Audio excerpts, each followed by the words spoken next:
এদেশে শুভ দিন ধানের শীষে ভোট দিন বলতে দেশবাসী ধানের শীষেই করবে নাকি হিন্দু মুসলিম বৌদ্ধ খ্রিস্টান সবার প্রিয় তারেক রহমান দেশবাসীকে বলে যায় ধানের শীষে ভোট চাই। এই শুনছো? হ্যাঁ বলো। কাকে ভোট দেব? কেন তুমি জানো না আগামী নির্বাচনে ঢাকা 10 আসনে বাংলাদেশ জাতীয়তাবাদী দল বিএনপির মনোনীত প্রার্থী শেখ রবিউল আলম রবি ভাই ধানের শীষ মার্কা নিয়ে নির্বাচন করবেন। আমরা তাকে ভোট দিব। কেন কেন আমরা তাকে ভোট দেবো কেন? কারণ আমাদের ভাই এমনকি রাস্তাঘাটের উন্নয়ন এবং মাদকমুক্ত সমাজ করবে আমাদের সবাই রবি ভাই।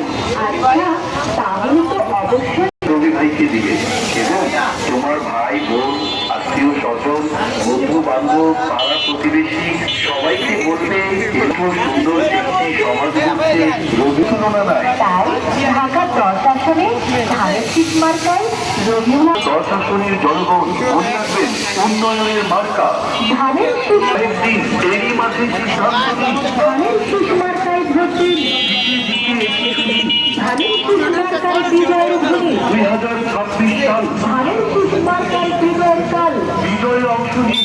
ধানের শীষ মার্কায় ভোট দিন। বিজয়ের মার্কা ধানের শীষ মার্কা। সমাজ সেবার মার্কা ধানের শীষ ধানের শীষে ভোট চাই। বাড়ি বাড়ি বলে যাই ধানের শীষ মার্কায় ভোট চাই। ঘরে ঘরে বলে যাই ধানের শীষ মার্কায় ভোট চাই। বন্ধের বলে যাই ধানের শীষ ভোট চাই। যুবককে বলে যাই ধানের শীষে ভোট চাই। মামা মামিকে বলে যাই ধানের শীষে ভোট চাই। খালা খালুকে বলে যাই ধানের শীষে ভোট চাই। এই আমাদের ঢাকা 10 আসনের ভালো নেতা ভাই ভাবিকে তারা বলে যাই নির্যাতিত ধানের শীষে ভোট সবাই চাই। মিলে ফ্যামিলি নিয়ে ভোট দিবেন সকলে করে কোন মনে রেখে দিবেন ধানের শীষ মার্কা ন্যায়